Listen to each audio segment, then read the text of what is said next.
लडाखमधील झालेल्या आंदोलनानं आणि दंगलीने देशभराचं लक्ष वेधून घेतलं आहे।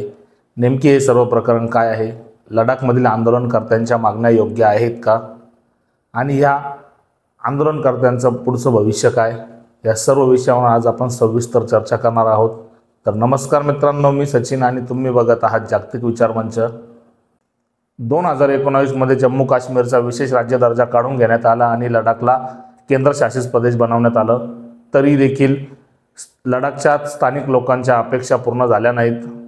त्यांना वाटू लागलं स्वतःच्या जमिनी संसाधनं आणि निर्णय घेण्याचं स्वातंत्र्य कमी होऊ लागलंय। त्यातच पर्यावरणीय संकट, हिमनद्या वितळत आहेत, पाण्याचा तुटवडा वाढतोय आणि बाहेरून येणाऱ्या कंपन्या आणि लोकांमुळे लडाखची सांस्कृतिक लोकसंख्येवर धोका वाढतोय। आंदोलनकर्त्यांच्या नेमकी काय काय मागण्या आहेत बघूयात। लडाखला राज्यत्व मिळावं। लडाखला संविधानातील 6वा अनुसूची लागू व्हावा, ज्यामुळे जमीन आणि संसाधनांचं संरक्षण होईल। स्वतंत्र पब्लिक सर्व्हिस कमिशन स्थापन करावी, जेणेकरून नोकऱ्यांमध्ये स्थानिकांना प्राधान्य मिळेल। सध्या संपूर्ण लडाखसाठी एकच खासदार आहे। आंदोलनकर्त्यांची मागणी आहे की लेह आणि कारगिलसाठी स्वतंत्र लोकसभा जागा असाव्यात।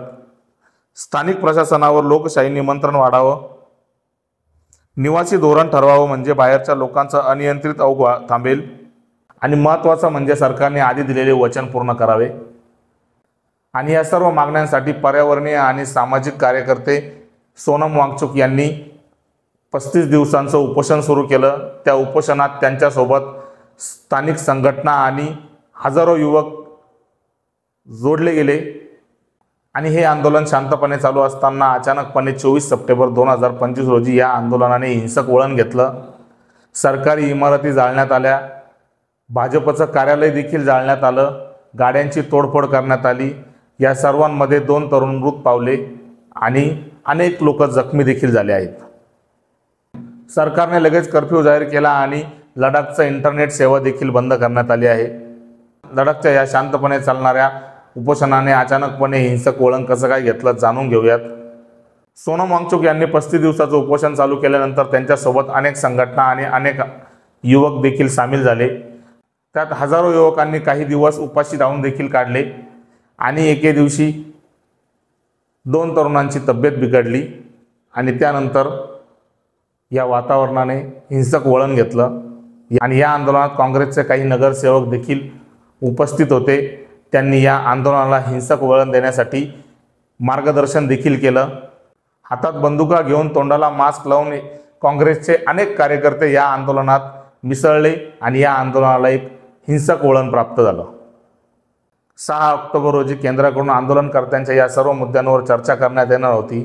तरीही देखील हे आंदोलन का उभं राहिलं आणि या आंदोलकांना हिंसक वळण का दिलं गेलं?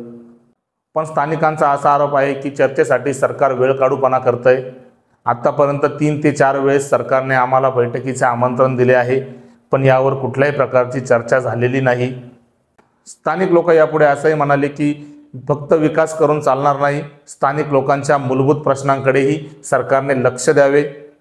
जर सरकारने आमच्या मागण्यांवर सकारात्मक पाऊल टाकलं तर संवादातून मार्ग देखील निघू शकतो, अन्यथा हे वातावरण चिघळण्याची शक्यता आहे। सध्या तरी सरकारने या हिंसाचाराला जबाबदार म्हणून सोनम वांगचुक यांना अटक केली आहे। या सर्व घटनेकडे तुम्ही कसं बघता? कमेंट सेक्शनमध्ये कमेंट करून नक्की कळवा। आणि आपलं चॅनल आवडल्यास आपल्या चॅनलला लाईक, शेअर आणि सबस्क्राईब नक्की करा। जय हिंद, जय महाराष्ट्र।